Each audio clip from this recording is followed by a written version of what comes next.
everyone, today I'm going to introduce you about my mini project, which is building the logic gate. And as you can see here, I'm using the Arduino Uno for a 5V power supply with, and what we need for the project is some flash, some wire, some resistor, transistor and button. So let's take a look at my first gate, which is the OR gate, and here is its truth table, and let me demonstrate it. So the second one is the AND gate, and here is the truth table. Let's call this button A and this is button B.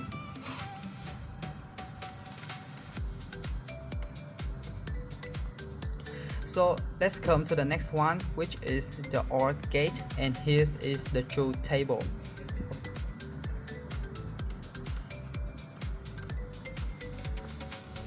So the last one is the NOT gate, and here is its truth table.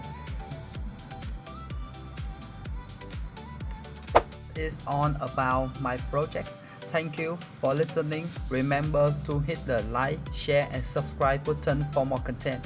Goodbye.